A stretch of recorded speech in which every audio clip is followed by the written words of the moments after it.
하나님의 축복이 여러분들 가운데 풍성하기를 주님의 이름으로 축원합니다.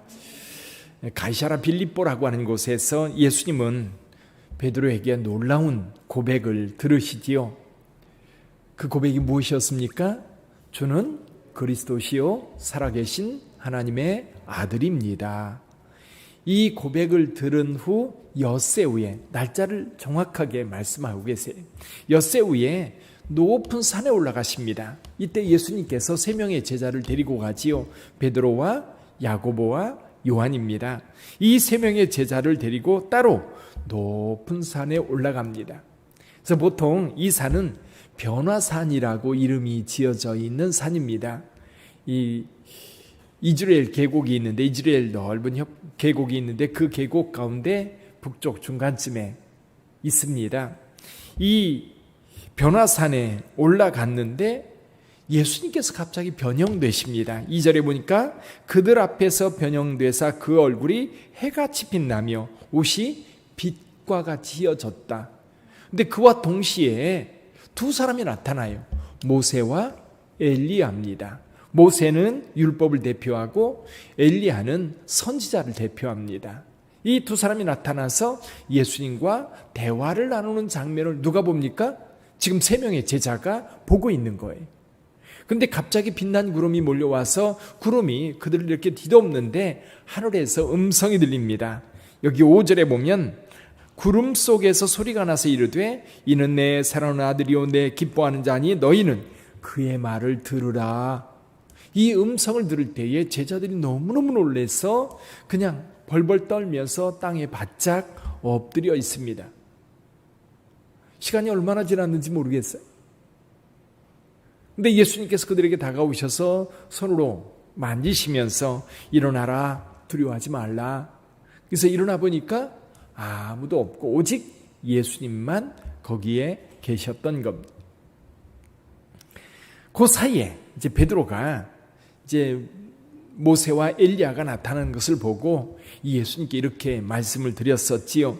우리가 여기 있는 것이 좋사오니 제가 초막셋을 짓겠습니다. 하나는 주님을 위하여, 하나는 모세를 위하여, 하나는 엘리야를 위하여 하겠습니다. 근데요, 마가복음에 보면 자기가 무슨 말하는지도 모르는 상황에서 그런 얘기를 했다고 나와 있어요. 이게 무슨 얘기냐면 너무 황홀해서 무엇을 말하는지도 모르는 게 제정신이 아닌 거지요. 요즘 말로 말하면 유체이탈이 된 거지요. 그래서 그런 황홀한 상황 속에서 베드로는 무슨 말을 하는지 모를 정도로 황홀함을 경험했습니다. 그렇다면 이 사건이 우리에게 주는 교훈은 뭘까요? 이 사건, 변화산의 사건.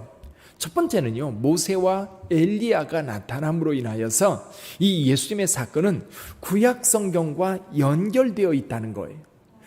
구약 성서 모세나 선지자들 이런 사람들에 의해서 예언된 그 나라, 또 메시아, 그 나라가 있을 것이고요. 그 나라의 중심 인물은 메시아가 될 겁니다. 그런데 지금 변화산에서 그것을 구체적으로 세 명의 제자에게 보여주고 있는 거예요. 지금 예수 사건은 단순히 갑자기 만들어진 사건이 아니라 우리 하나님께서 구약시대 오래전부터 준비해온 사건이고, 그런 준비된 상황 속에서 연결선상에서 이루어지고 있는 일이라고 하는 거예요. 그건 뭐냐면 이제 선지자들이나 모세가 예언했던 많은 말씀들이 언제 성취됩니까? 종말의 때에 성취되는 거예요. 마지막 때 우리 하나님께서 예언한 선지자들 통해서 말씀하셨던 그 말씀들이 마침내 성취될 때가 언제냐면 그들이 말하는 종말의 때거든요. 마지막 때거든요. 그 마지막 때가 바로 예수 그리스도를 통해서 이루어지고 있다. 그것을 이 사건을 통해서 우리에게 보여주고 있는 것. 또 한 가지는 뭐냐면 하늘에서 들리는 음성입니다. 이는 내 사랑하는 아들이요 내 기뻐하는 자니 너희는 그의 말을 들으라. 비슷한 말씀이 신명기에 있습니다. 신명기 18장 15절에 보면 내 하나님 여호와께서 너희 가운데 내 형제 중에서 너를 위하여 나와 같은 선지자 하나를 일으키리니 너희는 그의 말을 들으라. 너희는 그의 말을 들으라. 모세가 그 백성들에게 한 말씀입니다. 자, 이제 선자를 통해서 하나님의 말씀이 그동안 계속해서 선포되었어요. 근데요, 마지막 때에 세워질 여기 마지막 때에 선자를 일으키리니, 이 선자가 바로 메시아입니다. 또 그분이 바로 하나님이세요. 이제는 더 이상 선지자가 필요합니까? 필요 없습니까? 더 이상 필요가 없는 거예요. 왜 필요 없습니까? 그동안은 선지자는 뭐냐면 하나님을 대언하는 자들이에요. 하나님의 말씀을 백성들에게 대신하여 선포하고 전하는 자가 바로 선지자입니다. 근데요, 이제는 하나님의 아들이 우리에게 직접 오셨어요. 예수께서 우리 가운데 직접 오셨어요. 하나님의 말씀을 직접 전하십니다. 그러면 중간에 선지자가 필요합니까? 이제 더 이상 필요 없어요. 우리 하나님을 직접 대면할 수 있게 되었고, 예수님으로부터 직접 하나님의 말씀을 듣게 되었던 겁니다. 이게 하나님의 나라예요. 이게 천국이에요.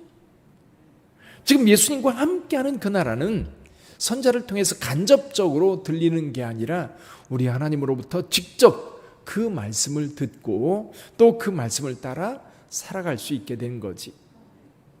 사랑하는 성도 여러분, 그래서 그 하나님의 나라가 예수 그리스도와 함께 우리 가운데 이루어지고 있었던 거지.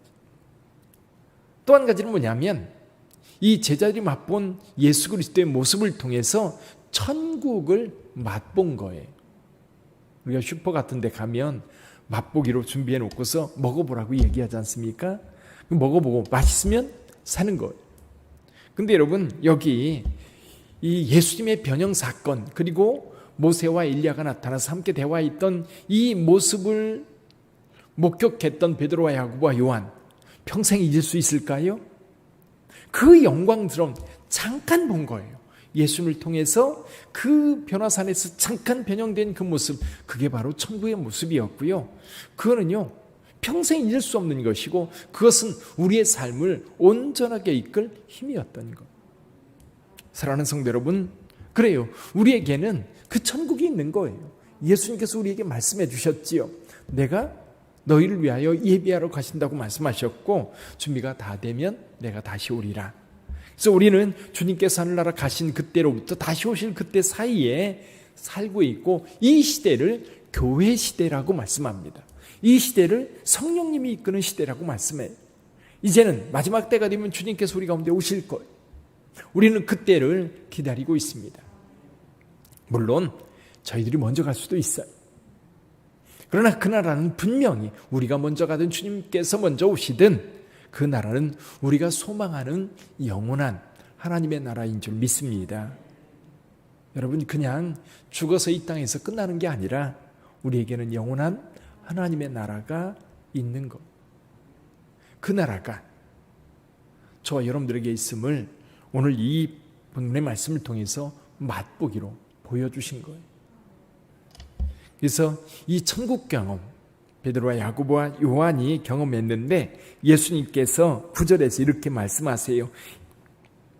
인자가 죽은 자 가운데서 살아나기 전에는 본 것을 아무에게도 이르지 마라.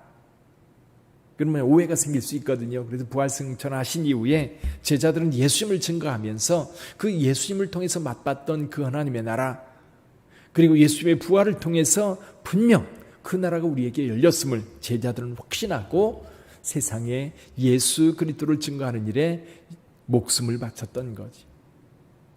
오늘 또 저와 여러분들이 맛본 그 하나님의 나라, 우리에게 증거하고 있는 제자들의 증거가 저와 여러분들에게 확실한 줄 믿습니다. 그래서 오늘 하루도 여러분 그 확신 가운데 살아가기를 주님의 이름으로 축원합니다. 기도하겠습니다.